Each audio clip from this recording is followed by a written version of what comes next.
Hi there and welcome to the latest episode of Pat's Procrastination, episode 11, brought to you by the Pat's Propaganda YouTube channel. I hope that you are subscribing to the YouTube channel, and if you're not, why not? It's fab, you should be. Anyway, we are here to do the game recap for the Patriots against the LA Chargers. However, I'm not really sure how much game recapping we are going to be doing, but I'm certain that we are going to be arguing. So as I welcome in my wonderful co-host, Chudders, how's things with you? Hello, Claire. Very good, thank you. Yeah, what a wonderful game we get to recap again. I'm sure everyone's really interested in all our positives, negatives, maybe more of the latter than the former. For the 0-6 amazing shocker that was at Gillette Stadium. Do you reckon by the end of the season we can lose a game 0-2? Oh, no, I think don't Bill put would that be out there. No, proud almost if he managed to do that. Don't put that out there in the universe. That's tragic. That's terrible. So what did you think of the game, Claire? What positives? Come on, let's start on the front foot. What positives do you have from the game? Just before we do the positives, I just need to sort of throw something in whilst I remember, because I don't know if everybody that watches this listens to a Claire perspective, but the latest episode is out with Andy Hart right now, wherever you get your podcasts. Yes, shameful plug, I know. However, in said episode, when discussing the game, I, for a moment, which isn't unusual for me, to be fair, I forgot for a moment who they played, and Andy found it amusing, and it's like that sums up the game, and it kind of feel like it does. I literally had to go, the Patriots against the, check my list, but that does actually say quite a lot about my memory as well. So yeah, the positives. This is hard. It gets more and more difficult, I suppose, simply because I try and be that sparkly positivity to, be the opposite of your sort of depths of negativity. Shall I start with an obvious question then? Oh, what did you think? What did you think of Zappy instead of Mac? Oh, why you're so cruel. I have to admit, as much as you know that I do like Mac, and let me just clarify for anybody that isn't aware, because Chudder seems to struggle with this one. Just because I say that I like Mac doesn't mean I believe he is playing well. You can like a player who is very unsuccessful, and I think some fans Brian is a sorry. And I think some fans don't, and that's fine. When the guy isn't performing, you don't like him, perfectly fine. As I say multiple times now, that people are going to turn it into a drinking game. Perhaps you fan your way, I'll fan mine. But I do like Mac. I can't help it. And I know he's not doing well. Just because I like him doesn't mean I think he's playing well. Just so let's get that on the record. That's there. Date, time it, now you know. All right, well, I've done one last thing on that then before you answer my original question. As it's the festive season, just about. Do you believe in Mac? Oh, I believe that he could be fixed. I don't know if here's where it's going to happen. Fair as enough. A quarterback, as a not looking at him as a Patriots quarterback, looking at him as a quarterback. I think he does have the skill set, and I think he got broken for whatever million reasons you want to pinpoint it. Everybody's got their own opinion. I think that he's good enough to be better, and I hope that somewhere he can get fixed, because it just feels really sad that that's his career, just dumpster fire, and it's horrible, and I hate that sort of thing, and you know that because I'm an emotional kind of sensitive person. But do you think, but do you want us to be talking about Mac this time next year as a Patriot? Yeah.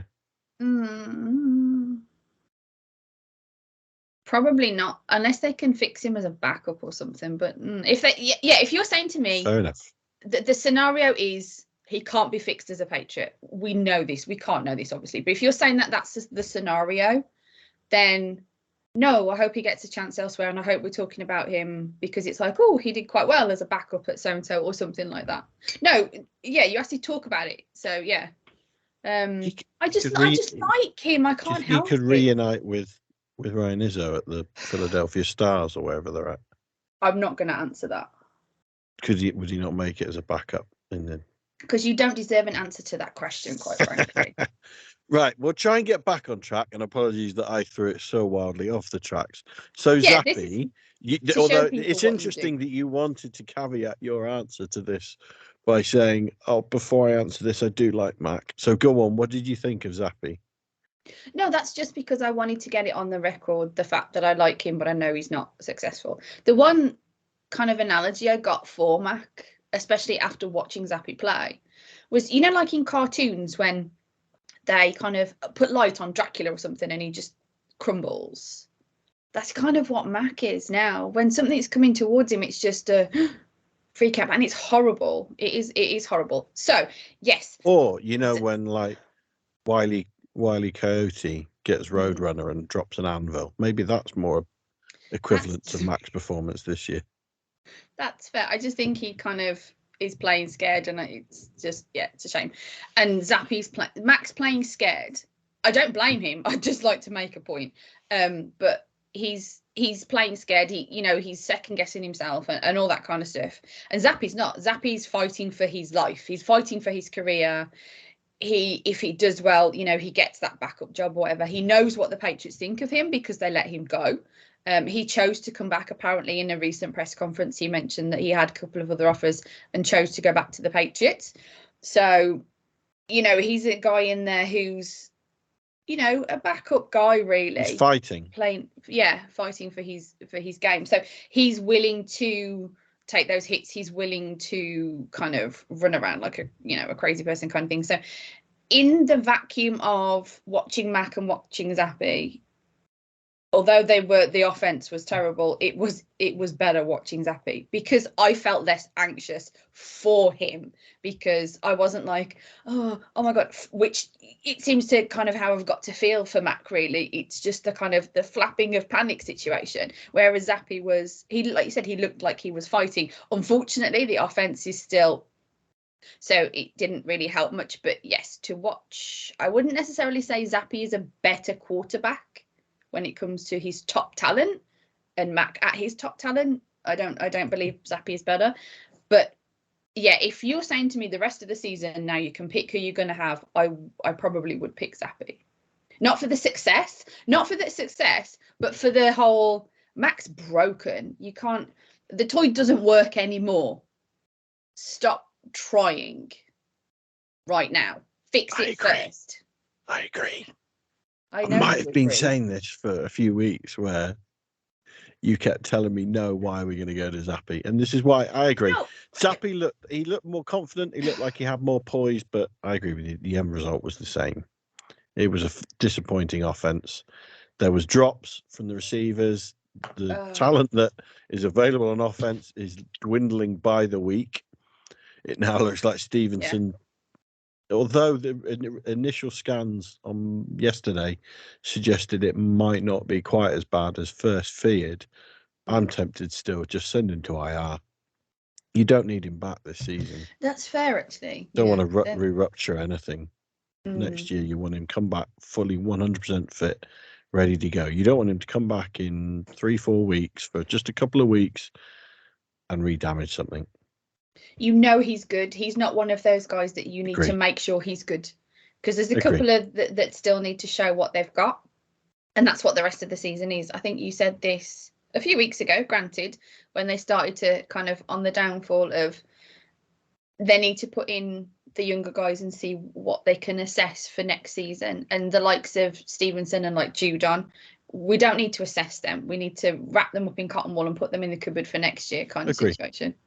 The interesting element as well, it gives Elliott a chance to be the lead back, and he played well, I thought, on Sunday as a receiver and with the ball. He obviously coughed one up, but I thought he played well. It gives him a chance. It also gives players like Montgomery a chance to come in and see whether they're worth keeping around as a third running back next year. Hopefully, I mean, it does put them in the firing line more. They could then go and get injured, but for example, Elliott's only on, I think, a 1-year deal anyway. He's not a surefire hit to come back next year. No. So give him his chance, either to prove it and you want to try and get him back, or To be honest, if he absolutely lights it up, then there's a chance that someone else might offer him more money to go elsewhere. But I think it's good that these fringe players are now going to get their chance with a few injuries, sadly, cropping up on both sides of the ball. I pointed at you when you said about Elliot because I found that really, really, really frustrating. That game, all they'd seem to do was target Elliot, mostly obviously running, but even when they were throwing, the majority was to him. And it just, I don't know, it really started to wind me up that it was so predictable. It was like, you have other players. You do have other players. I got annoyed. It was distributed around. What Smith? I don't think it was. Elliot had 5 targets. Henry had 4. Smith-Schuster had 3. Thornton only had 1. You probably wish he'd had more in that one he dropped. It was a bad drop. And so no, Stevenson only had 1. He caught it, but obviously he went off injured. But Devontae Parker had 9, and he had some bad drops in there. I think that's more the point is the drops that the passes that were good seemed to always be Elliot. So maybe that's a little bit to do with him as well. But it just seemed like every time that there was something like the throw was going to go well, it only went to him. It's like throw well to the other guys, sort of thing. A little bit. Yeah, I think some drops though didn't help. No, that's fair. From Henry and Parker, there was some. Oh, you just want to get that in, don't you? Well, it's true. You just want to get that right in there. Tell me I'm wrong. Exactly. And the targets, you just wish that Gesicki had had more targets than 0, I guess, really. You're hoping that he's going to... It's like, okay. Phoenix from the Flames. You can have your tanked season or whatever you want. You guys go nuts. Enjoy yourselves. Get the second round draft pick, whatever. Can we just throw Gesicki the ball just so I can enjoy it for a bit? Just, please. You're not allowed to enjoy your season. What? If we're not to enjoy it, why are you allowed to, hey? Yeah, but you're happy now because you're kind of in that situation of high round draft pick, get your quarterback, blah, blah, blah. So can we just throw to Gesicki so I can see some more Gesicki, please, and enjoy the Gesicki moments because he's probably not coming back, is he? Sorry? I said he probably won't catch it, but at least he'll be on screen for you. Come on, why? What is it with you and the hate for like Izzo and Gesicki? All the guys that I like, you have to hate on them? Well, no, I'm not going to say it. So, yeah, wide receiver drops. Montgomery got more game time, but that's only because of Stevenson's injury, sadly. But yeah, I would send him to IR. Is there much more to say about the offense, really? It was just another bad showing, wasn't it? It's incredible. The Patriots have only given up 42 points in the last 4 weeks. I think it was a phenomenal effort. And they've lost all 4 games, at least in the NFL over that span. And they've lost all 4. Next was like Miami on 46 or something, and they've won all 4 of their games. No surprises. There's just 0 offense right now. There's injuries. Like we say, talking about targets, you'd like to think if Bourne and Pop Douglas were there, they'd be getting some of those targets. Maybe they'd be doing better with them if you had probably your best 2 receivers on the roster. If you had those 2 and a true number 1 receiver, and I'm going to play devil's advocate here. If you say Judy, Higgins, and MHJ, and you drafty, whoever, but a true number 1 receiver and those 2, this offense could be more exciting. And that is the hope that I think we all as Pats fans look for next season. Can I throw some negativity on that fire for next season? Go for it. I have a serious negativity because I have a concern.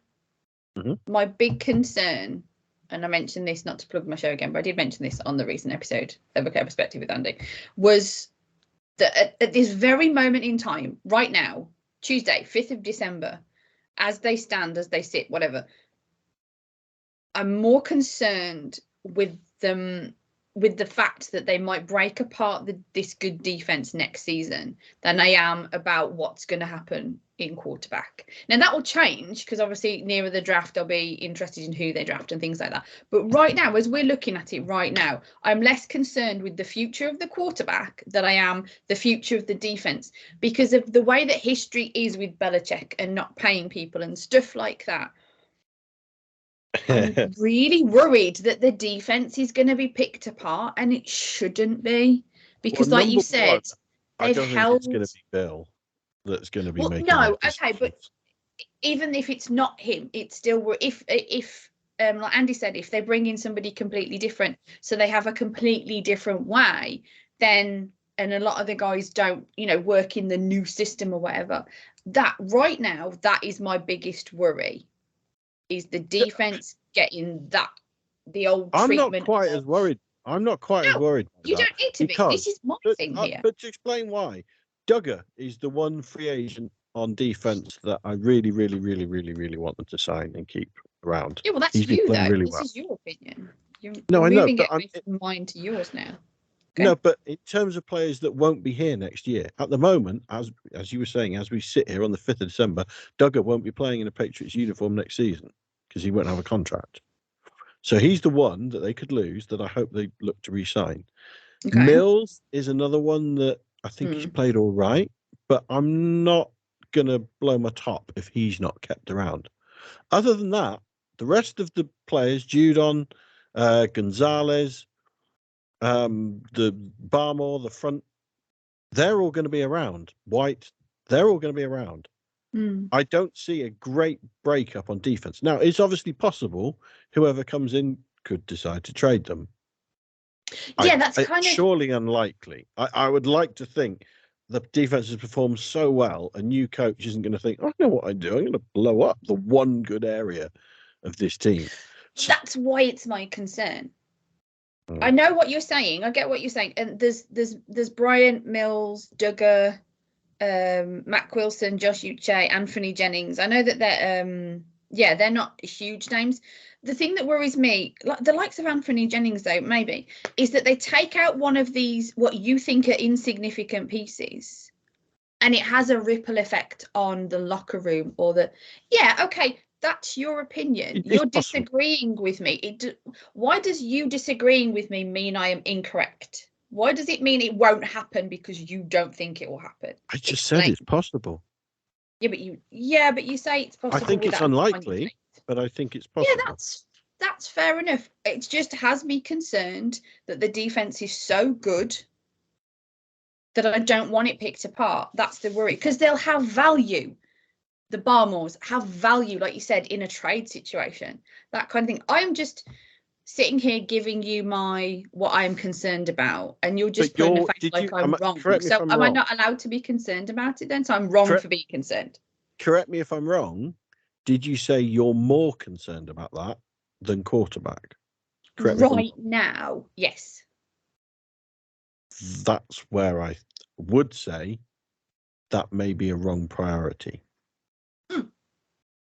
No, that's different. It's not priority. I'm not worrying about it because I think it's more important.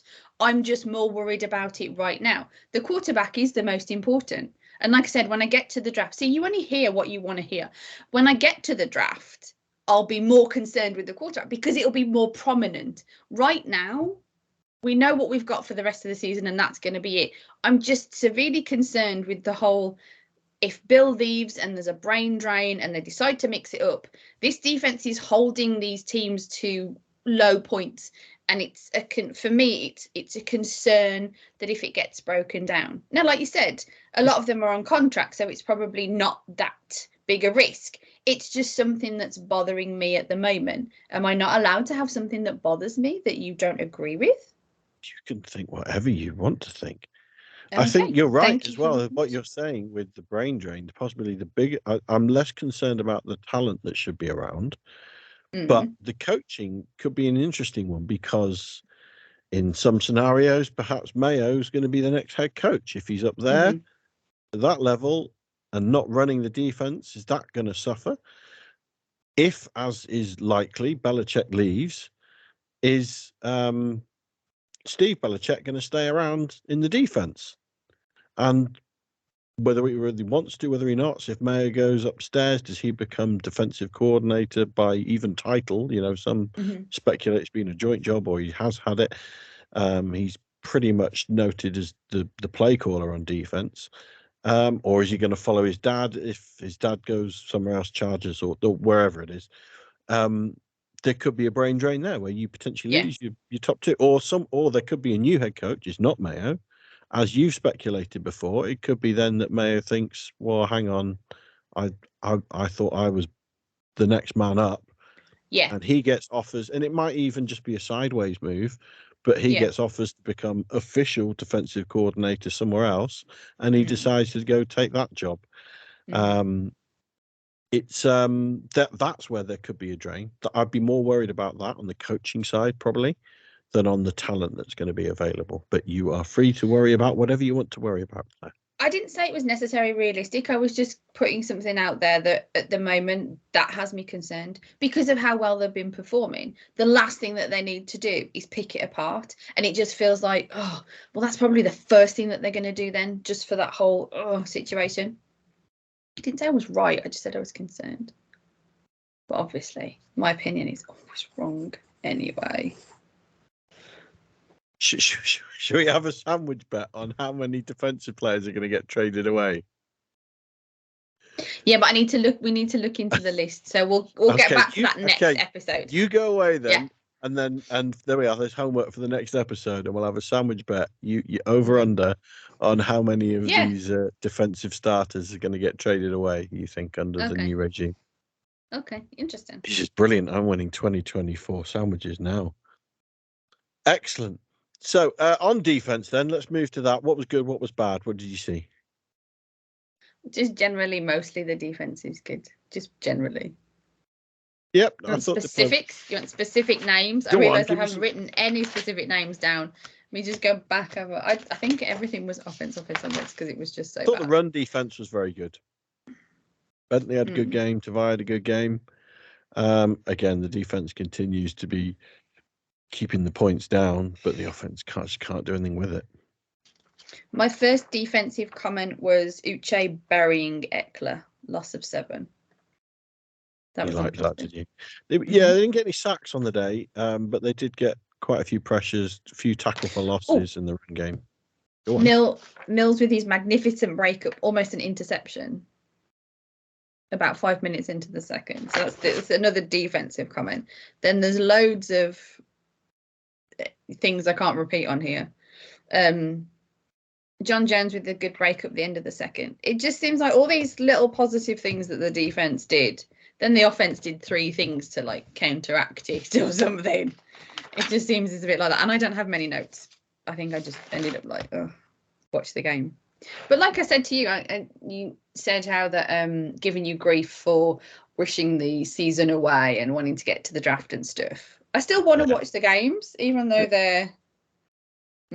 I still enjoy watching the games. I don't really enjoy losing, obviously, but I do still enjoy watching the games and stuff like that. I just, still wish. Were you hoping for a final drive touchdown then to win the game? Well, this is it. I kind of am still hoping for a win. In the moment of watching the game, you hope that they win. In the kind of cold light of day, you think, a better draft pick's better. Yeah, of course. But it's when we know this, I'm very emotional. So when I'm watching the game, I'm just rooting for a win. I'm rooting for a Gesicki touchdown. I'm rooting for Hunter Henry catches. That's what I'm rooting for. And then it's afterwards that I kind of go, okay, whatever. Or I'd be like, maybe we would be better off with the draft pick. I don't think of it in the moment the way that you do. Yep. Don't kind of calculating and stuff, emotionless and calculating like you are.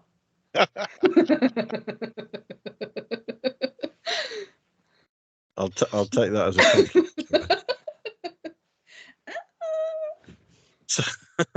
So special teams.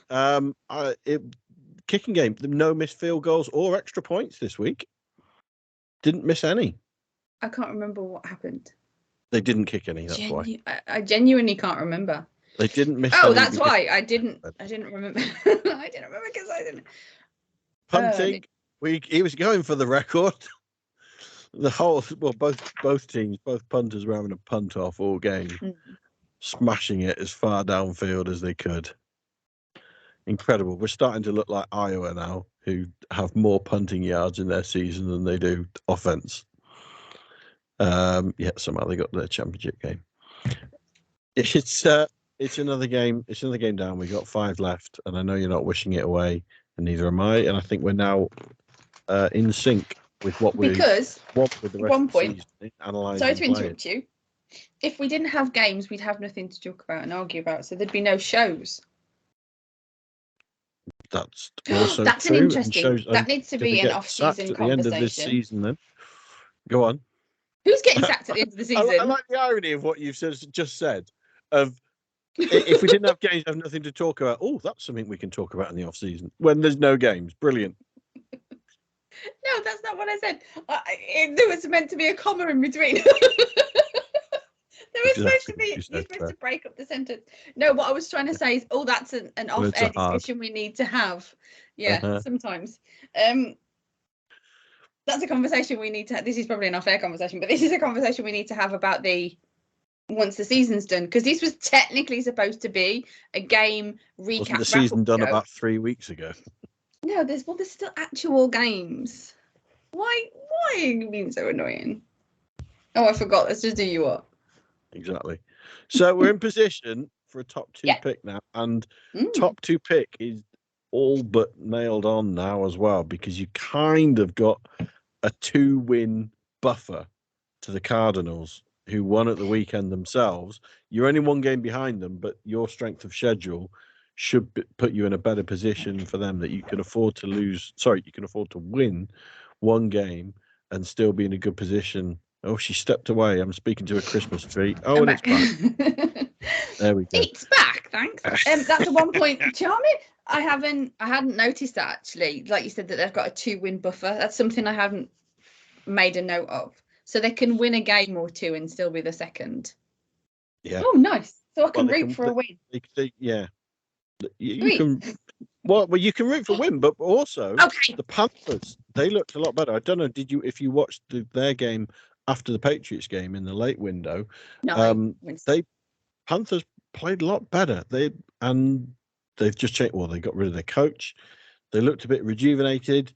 It's not their pick, the number 1. So they're not in the, let's just lose to make sure we get number 1 pick.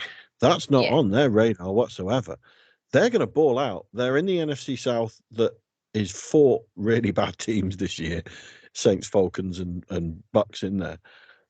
They're going to have a chance to win a game. And if they're in 1 game and Patriots lose out, Patriots will be in the number 1 spot. I have a question. Go for it. Because we're not talking about the draft yet. Of the 5 games, then, which 2 would you choose to win? Because I know you're actually rooting for losses because you want that pick. But as we sit here now, I don't really want to win any of them, because I'd rather make sure we get the highest pick whatsoever. Oh, no. Now, the caveat I will put. Now, I hate the Steelers the most. They are my arch nemesis team. They're the one I hate the most. So wanting to lose to them on Thursday is something that really turns my stomach, because I hate. Why do you hate them so much, if you don't mind me asking? Just the rivalry through the years. I never liked the Steelers fans. My cousin is a Steelers fan. Hello, Sandy, if you watch. Okay. And I never liked the Steelers. So I used to hate them when it was Roethlisberger. I didn't. I don't really want to lose to them, but we kind of need to. So if we get to the stage, last game of the season, and if we can win and not lose the number 1 pick, or not lose our position in the draft, I wouldn't mind beating the Jets last game of the season. Probably Bill's last game as a Patriots head coach. That would be a wonderful way to go out if I can have 1 win. But if we're in a position whereby we're tied with the Panthers on the last game of the season and we beat the Jets, and it means we're picking 2 instead of 1, sorry, but I'd rather have the draft pick then. See, I'm all right picking 2, I think. And there's 2 wins that I want. And there's 2 wins that I want. Go on. I want to beat Buffalo and I want to beat the Jets. Okay. Because I hate the Bills. And we can't lose to the Jets, man. We should have once this season, but I know, but Oh, that'd be like wow. That'd be like rock bottom for me, I think, losing against the Jets. I think I'd feel a bit down about that one. I haven't really felt that down Won 4 about games these this year. losses. I haven't felt that down about a loss probably since like when they Sunday? started losing the Dolphins and stuff. I got really frustrated. And that was more frustration than kind of like since then I've been like the next day I haven't got up in like a mood or anything, unlike yourself. But no, I've been fine. I've been fine and accepting. You suffer abuse at work as well.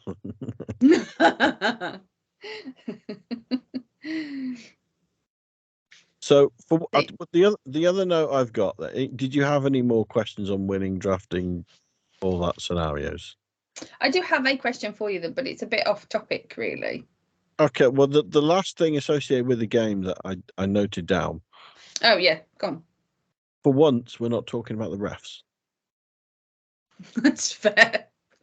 I know you did earlier because you wanted to speak to Goodell about them. But coming out of that game, you can't use the refs as an excuse why we won or lost or that severely influenced the game there. Go on. I never actually said during this whole season, I haven't actually said that they're the reason that the Patriots won or lost. I've never said that, but I have been very frustrated with the level of it sometimes. But I'd never actually once said that they're the reason. And was the game just that bad that I just didn't even notice? Probably. You weren't looking for zebras.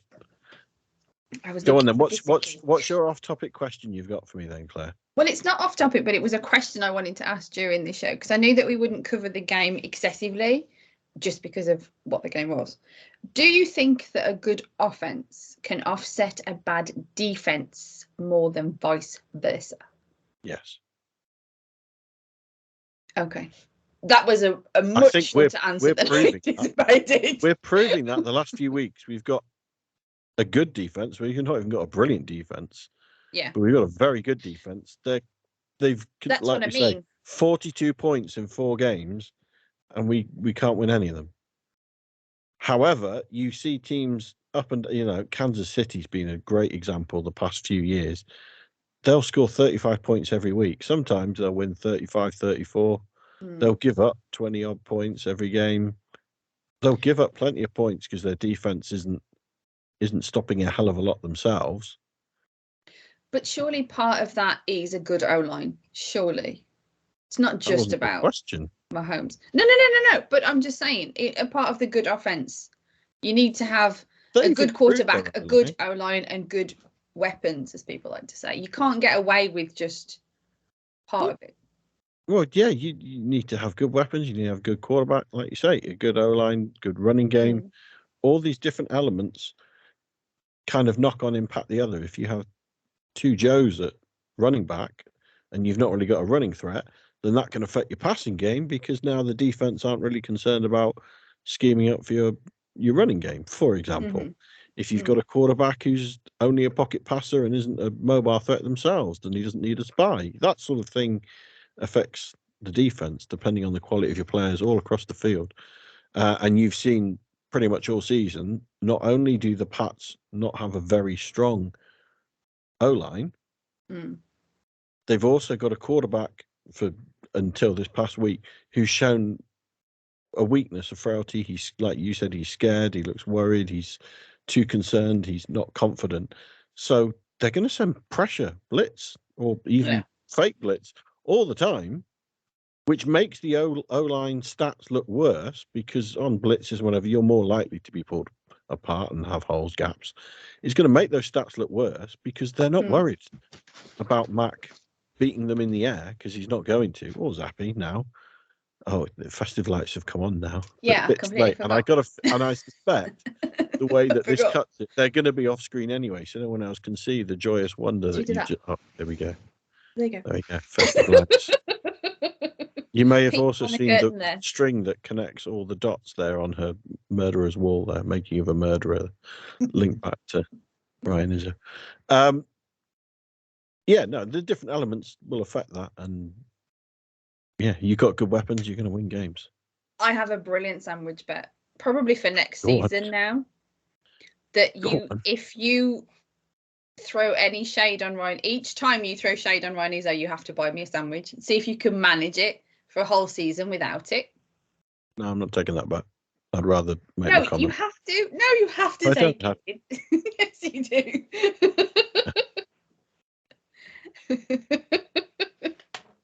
Who's the assistant? Oh, okay. Yeah, I think you opened the show by saying co-host, I'm afraid. Rewind the tapes. If I help you No, out later I in know, the I'm week for joking. the mailbag edition, then I can be your assistant. Yeah. Then you can try and throw that bet out. It might get rejected then as well. Yeah. Now, There. I did, if we're going to talk bets, sandwich bets, I did have one I was going to propose to you. And to be fair, it's along the lines of what a question you've already asked. But I was going to offer you a sandwich bet, and you can pick either way. Do you think the Pats are going to win another game this season? Yes. Do you want to take the sandwich bet on that then? Yes. Just one win. One win. Yes. I'll let you have that one. I suspect you'll win. I got a feeling that Jets game. You always have to undermine it with it. Oh, and this is a pity bet now because I suspect you'll win. Can I not offer an opinion on who's going to win the bet? Going to make you my assistant soon, I think. Right. So there we are. We've got. We'll throw that to a vote. Everybody that watches. Already won the wins. I mean, Gesicki's still on the touchdown, although he's 3 behind. But like, Patriots are not scoring any touchdowns still. They're going to finish bottom of the division, Claire. You're going to lose that, I'm afraid. Yep. Oh no, I've already concluded that I'm losing all three of my bets. I have come to terms with that ages ago. I don't worry about me at all. Right, before we get onto the Claire tracker, who was your tight end of the week, Claire? Well, Brown was blocking and Hunter wasn't catching, so can I pick Ryan Izzo? Can we move on to the Claire tracker, please? Because we've now gone. Maybe there was an offensive lineman that came in technically as a sixth lineman in the tight end slot that you could count. No, I want my tight end as a tight end. Okay, so Claire tracker, we've gone 8, 9, 7, 6. Last week was 5. Where are you on your buy-in? But I can't remember what this is tracking. So originally it was like 10. Literally. No, not the numbers. The purpose of the tracker. Yeah. So originally it was 10 was I want us to win every single game left. Oh, okay. And 0 was okay. Let's just play for a high draft pick. No, I still want the Buffalo win. So I'm like, I still want a win. So what does that make me like 2? Does that make me a 2? So we're going 8, 9, 7, 6, 5, 2. Yeah, because I know that they're going to get. I want them to get a decent higher end draft pick now because I know that that's the what's necessary. But I still want a win or 2, so I'm at like 2. I'm not fully committed at 0 to tank the season. Let's just draft. I'm not there yet. I'm close. Fine. I will get CBS to update their graphic for the game on Thursday, so we can do that. Right then. Before we get on to next week's game, my underrated player of the day. Are you ready for this one? Oh God, here we go. This week, sponsored by Can He Pick It Locksmith? Because if you've just been shut out, he'll surgically make sure you can get back into it very soon. Now, you give me a blank expression because you don't get that one totally. I got a feeling. Yeah, okay. Well, I'm giving it to Elliot because I thought he had a good running game and receiving game. And he coughed one up, but he was effective with Stevenson. The only one. So to link as to why I've mentioned the awful punnage on Kenny Pickett, he got injured. Oh, he got injured for the Steelers on Sunday, so he won't be playing for quite a few weeks. He won't be playing Thursday. Mitch Trubisky is probably going to be under center for the Steelers, so he could be helping us, having been shut out, to maybe score something this Thursday. So, with that said, away Steelers. 8:15 US time, 1:15 in the morning. Gosh, I tell you what, then before we even get to the game, are you going to stay up and watch this? No, you're not. Okay. They're just this off. face needs its beauty sleep so much that I just can't risk it. They've just come off a home loss to the Cardinals, who were fighting you for second pick in the draft. They lost 24-10. They did suffer a few injuries. There was a guard that went out as well. But Kenny Pickett is the biggest loss there for them. Mitch Trubisky and then Mason Rudolph on their depth start at quarterback. What's your prediction? Positive for me in this game. On. Sorry, I'll sit and watch Pat Freeman. I'll be checking out some tight endage. Some decent tight ends who can catch the ball. Is he going to win your tight end of the week then? He might do. Depends. We'll see. We shall see. Tune in next time, folks. Make sure you don't miss out. See, now you're making me feel like that the Patriots might win, but it's just like, I don't know. Yeah, I'm kind of predicting to win. They've got a brilliant recent record against backup quarterbacks, haven't they? With Tommy DeVito and the Giants, great quarterback lighting you up. I'm going for a very low scoring win. Wow. Not sure that's what I want, but I don't know. But yeah, that's just what I don't know. That's field goal win. My gut says, yeah, just low scoring, or maybe even like an extra point win or something. I don't know. Okay. But yeah, I think the Patriots are going to win. Are you going to give us a score or just leave it as a field goal win? Yeah. Okay. I think a field goal loss, because surely the Patriots have got to get a touchdown sometime. So if they're getting a touchdown and they may get another score, I got a feeling they might even get to 10 points. I don't know why I think that. Just because you feel like they've got to do something at some point. It could even be a defensive score, knowing them. But you've got two teams going in who ultimately, the Patriots, whilst the players are going to play out, the organization don't really want to win these games. Will you stop dragging it out, please? The Steelers really do, because they're in a wild card spot at the moment. Oh, are they? So yeah, so they are fully on board. The season's still very much in a potential postseason run. So they'll be looking to pick up all these games, all these wins against the bottom feeding teams, such as the Patriots. Even without Kenny Pickett there, I got a feeling they're going to squeak this one out. So I've gone low scoring. I think it's the lowest over under for 30 years or something ridiculous in the betting market. But I reckon they lost 13-10. Don't know score, but Patriots are going to win. They're going to eke it out. That's the best you're going to get from me. There we go. Simply the best. So we're going to have to wrap it up because we're well over. So people may have already tuned out. So I hope they haven't. Apologies for the long show there, but I think that the discussion got away with us, quite frankly. So, yeah, the next game, Steelers, as Chudders has already mentioned. So we will be hopefully back on Friday to recap the game potentially, but please keep your eyes on social media because that's the best place that you will find. But if you're subscribing to the Pat's Propaganda YouTube channel, it doesn't matter because you will get notified if we drop a show anyway. So that is it for Chudders and myself for this week. So tune in next time, folks, and go Pats. LFG.